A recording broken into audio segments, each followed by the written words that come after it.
there and welcome to Etihad Stadium. I'm Nat Edwards and we're here for day one of the NAB AFL Draft Combine, and joining me is AFL.com.au's draft guru Callum Toomey. Cal, welcome. Hello Nat, nice to be here. It's nice to be back at the Draft Combine. Obviously a huge week for the boys involved, so a really important week for the Sum as well. Well, they're all here. They've all arrived here at Etihad Stadium. They came some last night. What have they had in store for them today? Well, they've been officially welcomed. There's been lots of fitness assessments too. They've had the OPSM eye test, so lovely. That's obviously taken place. Look, it's a bit of an easing in day. Today's the quieter day of the four. There's some running vertical jumps, some standing vertical jumps later in the day, so we'll get the results for you in tomorrow's show for that one. But that's the main test of today, and in the coming days we'll get the sprint, we'll get the agility and the longer distance stuff too. Now, how much weight does this testing actually hold among the clubs and the recruiters? I think it holds a fair bit of weight for some clubs and some recruiters and for some players. Look, it's a case-by-case basis. I think for the top rung of players, it probably doesn't matter too much. We'll see a fair few of them who aren't testing through injury and whatnot. But for some of the guys who are trying to establish their place in the draft, it's really important to test well and compete well. I think the week mainly is most important to meet the clubs again. Yep. Many clubs bring their coaches along for the week, so it's a chance for the coaches to meet the prospects that they're going to be evaluating throughout the next couple of months. Well, it is indeed an exciting week, and the countdown to the draft, which is of course November 27 at the Gold Coast, is well and truly on. We're all very excited about that.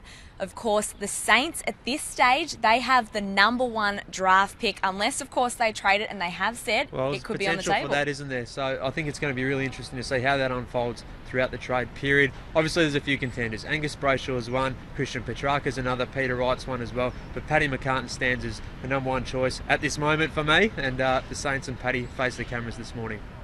It's exciting for us as a club. We've got the first pick. It's also on the table. I think it's well known that we're keen to get 3 picks under 20 as we did last year. What would it take to move on that number one pick? A very good deal. If you have to compare you to Tom Hawkins, is that a fair comparison, the way you play? Oh, I don't know. I don't think so. I think that's pretty far-fetched. I mean, I play full forward and he does as well. That's probably the only comparison. He's a great player and he's got a lot of runs on the board and he's a superstar. So, I don't know. It's nice to shift it, but I'm not sure.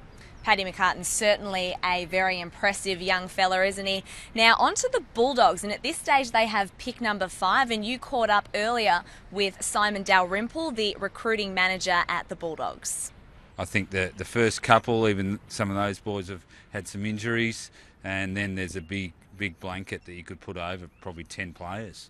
So Cal, clubs obviously have to nominate their father, son and academy players by Friday.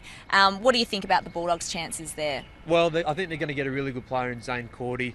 He's a key defender, something that they lack on their list a little bit, given some of the issues over the last couple of years. So, look, Zane Cordy has had a really good year for the Geelong Falcons and Vic Country. I think he's going to fit in the second round. Now, whether that costs the Bulldogs their second round pick at pick 25, we're not quite sure. That'll take an early bid. But if they got him for their third pick, I think he'd be an absolute steal. There's another option too with Jaden Foster, goal-kicking leader in the TAC Cup this year. So a couple of options for them.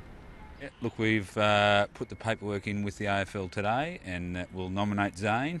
Look, he understands where it's at, that it's no certainty yet. There's no, we haven't said what level would take him at, so that will be just assessing it closer to the day. But yeah, he's happy that there's a chance it'll be at the Bulldogs. Now, Cal, someone who could also be in the frame with the Dogs is Jake Lever, a dashing key defender. Yeah, he's absolutely in the frame, Matt. I think he's been a bit out of sight, out of mind throughout the year because of that knee reconstruction, so he hasn't played all year, but he's stepped up his training in recent weeks and he's almost back at full fitness. A big chance for their pick 5, I would have thought, because he's the type of player that they'd love, the type of player that any club would love. All right, well, we caught up with him earlier today.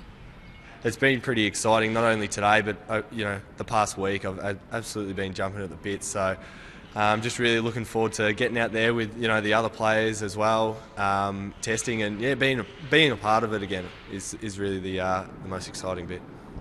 So Cal, if the Dogs don't take Jake, where does he fit in the scheme of things? He's probably the hardest to read, Nat, because he's just missed so much footy, but he played so well last year and clubs have been so impressed with the way he's attacked his rehabilitation and done that so well. He hasn't missed a beat in his rehab, so he's been fantastic. I think he still fits in the top 10.